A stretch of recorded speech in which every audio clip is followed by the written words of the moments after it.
Hello പ്രിയ വ്യാപാരികളും നിക്ഷേപകരും. പദ്ധതി നിങ്ങളുമായി ബന്ധപ്പെട്ടിരിക്കുന്നു. ദയവ് കഴലിത കമ്പനിയെക്കുറിച്ചുള്ള സംഗ്രഹ വിവരങ്ങളിൽ നിന്ന് നമുക്ക് ആരംഭിക്കാം. കുറച്ചുകൂടി ഞങ്ങൾ ഓരോ സൂചകവും കൂടുതൽ വിശദമായി പരിഗണിക്കും. നിങ്ങൾക്ക് താൽപ്പര്യമുണ്ടെങ്കിൽ നിങ്ങൾക്ക് വീഡിയോ താൽക്കാലികമായി നിർത്താം. നിങ്ങൾക്ക് സ്ഥാപനത്തിന്റെ എല്ലാ സൂചകങ്ങളും ശ്രദ്ധാപൂർവം പരിശോധിക്കാം. കമ്പനിയുടെ നിലവിലെ പ്രകടനം ഞങ്ങൾ താരതമ്യം ചെയ്യുമെമ്പ് അനുമലെ 2025 ഏപ്രിൽ 10 വരെയുള്ള നിലവിലെ ഡാറ്റയെ അടിസ്ഥാനമാക്കിയുള്ളതാണ് അവലോകനം. വർഗീകരണം വഴി കഴലത് കമ്പനി ഉപവിഭാഗത്തിൽപ്പെടുന്നു. വെലോക്കത്തിലെ 57 ഓർഗനൈസേഷനുകൾ വിശകലനത്തിൽ പങ്കെടുക്കുന്നു. ഇത് വളരെ പ്രതിനിധിയാണ്. ഈ വീഡിയോയുടെ അവസാനം ഓർഡറുകളുടെ പട്ടിക കാണുക. കമ്പനിയുടെ ഫലം ഇതാണ്: -9 ൽ 10 പോയിന്റ്. ഉപവിഭാഗത്തിന്റെ ശരാശരി ഫലം 1.9 പോയിന്റാണ്. നിങ്ങൾ വളരെ വിശാലമായി നോക്കുകയാണെങ്കിൽ യുഎസ് സ്റ്റോക്ക് മാർക്കറ്റിന്റെ മൊത്തത്തിലുള്ള ശരാശരി ഫലം 1.9 പോയിന്റാണെന്ന് നിങ്ങൾക്ക് കാണാൻ കഴിയും. -9 പോയിന്റിന്റെ സ്കോറിനെതിരെ കമ്പനിയുടെ ഓഹരി വിലയുടെ ചലനാത്മക താരതമ്യം ചെയ്യുന്നു. ഉപവിഭാഗം കമ്പനികളും. കഴിഞ്ഞ 12 മാസമായി കമ്പനിയുടെ ഓഹരികൾ ഞങ്ങൾ കാണും. 9.1% ചലനാത്മക കാണിച്ചു. ഉപവിഭാഗത്തിലെ വില വ്യതിയാനങ്ങൾക്കെതിരെ -12.1%. ഇത് കൃത്യമായി ഒന്നും പറയുന്നില്ല, എന്നാൽ ഈ വസ്തുത നാം ശ്രദ്ധിക്കേണ്ടതുണ്ട്. കമ്പനിയുടെ വിപണി മൂലധനം $1.16 ബില്യൺ. $469 ബില്യൺ ഉപവിഭാഗം മൂലധനം. ധനം 0.248% വിഹിതമാണ്. ഉപവിഭാഗത്തിലെ വളരെ ചെറിയ കമ്പനികളിൽ ഒന്നാണിത്. കമ്പനിയുടെ ബാലൻസ് ഷീറ്റ് മൂലധനം $0.18 ബില്യൺ. ഉപവിഭാഗത്തിന്റെ ബാലൻസ് ഷീറ്റ് മൂലധനം $191 ബില്യൺ ആണ്. ധനം 0.094% ഓഹരിയാണ്. വിപണിയുടെയും ബാലൻസ് ക്യാപിറ്റലൈസേഷന്റെയും ഓഹരികൾ താരതമ്യം ചെയ്യുമ്പോൾ നമുക്ക് ഇനി പറയുന്നവ കാണാം. അധിനിവേശ വിഹിതം ഉപവിഭാഗത്തിൽ ഓഹരി വിപണി മൂലധന മൂല്യനിർണ്ണയം 0.248%. ബാലൻസ് ഷീറ്റ് മൂലധനം 0.094%. ഇത് വിപണി മൂലധനത്തിന്റെ വിഹിതത്തേക്കാൾ 62% കുറവാണ്. കമ്പനിയുടെ മാർക്കറ്റ് ഷെയറിന്റെ വിലയിരുത്തലും ഉപവിഭാഗത്തിന്റെ ബാലൻസ് ഷീറ്റ് ക്യാപിറ്റലൈസേഷനും മോശം, -1 പോയിന്റ്. കമ്പനിയുടെ കടങ്ങൾ $0.404 ബില്യൺ. പുസ്തക മൂല്യത്തിലേക്കുള്ള കടം ഇക്വിറ്റിയുടെ 224.4%. കമ്പനിയുടെ കടങ്ങളുടെ ഫലം വളരെ മോശം, -2 പോയിന്റ്. ഒരു കമ്പനിയുടെ ഓഹരി വിലയും അതിന്റെ ലാഭവും തമ്മിലുള്ള അനുപാതം 0 തുല്യമാണ്. 37.9 എന്ന ഉപവിഭാഗത്തിന്റെ ശരാശരിയിൽ ഇത് ഉപവിഭാഗത്തേക്കാൾ വളരെ മോശമാണ്. ഉപവിഭാഗത്തിലെ കമ്പനികളുമായി താരതമ്യപ്പെടുത്തുമ്പോൾ അതിന്റെ ലാഭത്തിലേക്കുള്ള മാർക്കറ്റ് മൂല്യത്തിന്റെ വിലയിരുത്തൽ വളരെ മോശം, -2 പോയിന്റ്. കഴിഞ്ഞ 12 മാസത്തെ ലാഭം $289 മില്യൺ. അടുത്ത 12 മാസത്തെ ഭാവി വരുമാനം അജ്ഞാതമാണ്. ഇത് കമ്പനിയുടെ പ്രതീക്ഷകൾക്ക് വളരെ മോശമാണ്. ഉപവിഭാഗവുമായി താരതമ്യപ്പെടുത്തുമ്പോൾ ഭാവിയിലെ ലാഭ സൂചകങ്ങളുടെ വിലയിരുത്തൽ മോശം, -1 പോയിന്റ്. കമ്പനിയുടെ വില മുതൽ റവന്യൂ ബാലൻസ് വരെ 0 ആണ്. ഉപവിഭാഗത്തിലെ ശരാശരി 1.6 ആണ്. ഇത് ഉപവിഭാഗത്തിലെ ശരാശരിയേക്കാൾ വളരെ മോശമാണ്. ഉപവിഭാഗത്തിലെ സൂചകങ്ങളുമായി താരതമ്യപ്പെടുത്തുമ്പോൾ വരുമാന സൂചകത്തിലേക്കുള്ള എക്സ്ചേഞ്ച് മൂല്യത്തിന്റെ വിലയിരുത്തൽ മോശം, -1 പോയിന്റ്. കഴിഞ്ഞ 12 മാസത്തെ വരുമാനം $0 മില്യൺ ആയിരുന്നു.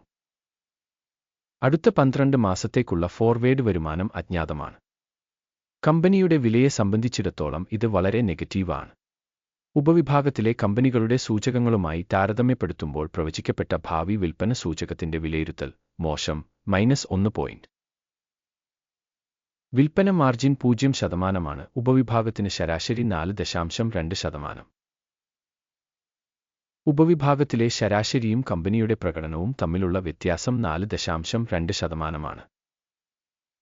ഉപവിഭാഗത്തിലെ കമ്പനികളുടെ സൂചകങ്ങളുമായി താരതമ്യപ്പെടുത്തുമ്പോൾ പാർശ്വത്വത്തിന്റെ വിലയിരുത്തൽ സഹിക്കാവുന്ന 0 പോയിന്റുകൾ. ഉപവിഭാഗം ഉദ്യോഗസ്ഥരുടെ എണ്ണത്തിൽ കമ്പനിയുടെ വിഹിതം 0.041%. അത് വിപണി മൂലധന വിഹിതത്തേക്കാൾ 505% കുറവാണ്. ഇത് ഓർഗനൈസേഷന്റെ നിലവിലെ വിനിമയ വില തമ്മിലുള്ള പൊരുത്തക്കേട് കാണിക്കുന്നു. മിക്കവാറും പുനർമൂല്യനിർണ്ണയത്തിലേക്കാണ്. കമ്പനിയിലെ ഓരോ ജീവനക്കാരന്റെയും മൂലധനം $7,427,000. ഉപവിഭാഗത്തിൽ $1,226,000. ഉപവിഭാഗ ശരാശരിയും കമ്പനിയുടെ പ്രകടനവും തമ്മിലുള്ള വ്യത്യാസം 505.8%. ഉപവിഭാഗത്തിലെ സൂചകങ്ങളുമായി താരതമ്യപ്പെടുത്തുമ്പോൾ ഒരു ജീവനക്കാരൻ വിപണി മൂലധനത്തിന്റെ അളവ് വിലയിരുത്തൽ സഹിക്കാവുന്ന 0 പോയിന്റുകൾ. കമ്പനിയിലെ ഓരോ ജീവനക്കാരന്റെയും ലാഭം $-1841,400,000. ഉപവിഭാഗത്തിന്റെ ശരാശരിയോടൊപ്പം $32,400,000.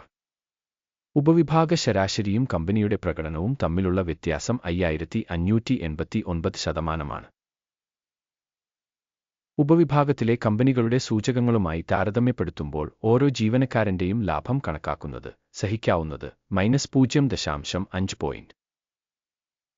ഒരു ജീവനക്കാരൻ കമ്പനിയുടെ വിൽപ്പന അളവ് $0 ആണ്. ഉപവിഭാഗത്തിൽ $778,000. ഉപവിഭാഗ ശരാശരിയും കമ്പനിയുടെ പ്രകടനവും തമ്മിലുള്ള വ്യത്യാസം 100%. ഉപവിഭാഗത്തിലെ സൂചകങ്ങളുമായി താരതമ്യപ്പെടുത്തുമ്പോൾ ഒരു ജീവനക്കാരന്റെ വരുമാനത്തിന്റെ ഏകദേശ കണക്ക് സഹിക്കാവുന്നത് -0.5 പോയിന്റ്. ഉപവിഭാഗം ശരാശരി 2.3%വുമായി താരതമ്യം ചെയ്യുമ്പോൾ ഓഹരികൾ 27.6%മായി ചുരുക്കിയിരിക്കുന്നു. ഇത് സാധ്യമായ ഷോർട്ട് സ്ക്യൂസിന്റെ സൂചകമാണ്. സാങ്കേതിക സൂചകം GRE14 കമ്പനിക്ക് 41% ലെവൽ കാണിക്കുന്നു. ഉപവിഭാഗത്തിൽ ഈ നില 43%. സാങ്കേതികമായി ഉപവിഭാഗത്തിന്റെ ഓഹരികൾ കമ്പനിയുടെ ഓഹരികൾക്ക് ഏകദേശം തുല്യമാണ്. കമ്പനിയുടെ യഥാർത്ഥ ഓഹരി വില ഏകദേശം $6.51 ആണ്. കമ്പനിയുടെ ഓഹരികളുടെ സമവായ വില ലക്ഷ്യം ഏകദേശം $13.61 ആണ്. നിലവിലെ വിലയുടെയും സമവായ പ്രവചനത്തിന്റെയും ചലനാത്മകത ഏകദേശം 109%. നമുക്ക് ഓർഡറുകളുടെ പട്ടികയിലേക്ക് പോകാം. അത് നിങ്ങൾക്ക് ലഭ്യമാണ്. അതിലേക്കുള്ള ലിങ്ക് പിൻ ചെയ്ത കമന്റിലുണ്ട്. സ്റ്റോക്ക് മൂല്യനിർണ്ണയ വിവരങ്ങളും റഫറൻസ് സംവിധാനവും ഈ സീസണിൽ പരസ്യമായി എടുത്ത എല്ലാ തീരുമാനങ്ങളും ഓർഡർ പട്ടികയിൽ അടങ്ങിയിരിക്കുന്നു. Order ടേബിളിലേക്കുള്ള access സൗജന്യവുമാണ്. പിൻ ചെയ്ത കമന്റിലെ ലിങ്ക്. കമ്പനിയുടെ വിശകലനത്തെ അടിസ്ഥാനമാക്കി സ്റ്റോക്ക് മൂല്യനിർണ്ണയ റഫറൻസ് സിസ്റ്റം ഒരു തീരുമാനം എടുത്തിട്ടുണ്ട്. $6.5 വിലയിൽ ഇടിവിനുള്ള ഒരു വ്യാപാരം തുറക്കുക. കമ്പനിക്ക് വളരെ കുറഞ്ഞ റേറ്റിംഗ് ഉള്ളതിനാൽ ഓർഡർ തുറന്നിരിക്കുന്നു. കമ്പനിയുടെ വിലയിരുത്തൽ മൂല്യനിർണ്ണയ മാതൃകയെ അടിസ്ഥാനമാക്കിയാണ് നടത്തിയത്. അക്കിമിന്റെ സൂചിക എടുക്കുക ലാഭം 4.84 ആയി സജ്ജീകരിച്ചിരിക്കുന്നു. സ്റ്റോപ്പ് ലോസ് 8.16 ആയി സജ്ജീകരിച്ചിരിക്കുന്നു. ലാഭം അല്ലെങ്കിൽ സ്റ്റോപ്പ് നഷ്ടം വഴി ഓർഡർ അടച്ചിട്ടില്ലെങ്കിൽ. 2025 മെയ് 10 എക്സ്ചേഞ്ച് ട്രേഡിംഗിന്റെ ഫലങ്ങളെ അടിസ്ഥാനമാക്കി ഓർഡർ സ്വതന്ത്രമായി നിശ്ചയിച്ചിരിക്കുന്നു. അല്ലെങ്കിൽ ഈ തീയതിക്ക് മുമ്പുള്ള അവസാന പ്രവൃത്തി ദിവസം. ടിക്കർ പ്രധാന വാങ്ങൽ ഓർഡർ ആയി മാറും. പ്രധാന ഇടപാടിന്റെ വീഡിയോ ഇതിനകം ചാനലിൽ പ്രസിദ്ധീകരിച്ചു. ഓർഡറുകളിലൊന്ന് അടയ്ക്കുമ്പോൾ പ്രധാനം അല്ലെങ്കിൽ ബാലൻസിംഗ് 1. നിലവിലെ വിലയിൽ വിപരീത ക്രമം നിശ്ചയിച്ചിരിക്കുന്നു. ഈ വീഡിയോ കാണുന്നതിനും സഹായ സംവിധാനം ഉപയോഗിച്ചതിനും എല്ലാവർക്കും വളരെ നന്ദി. ജയ് കഴുകത്.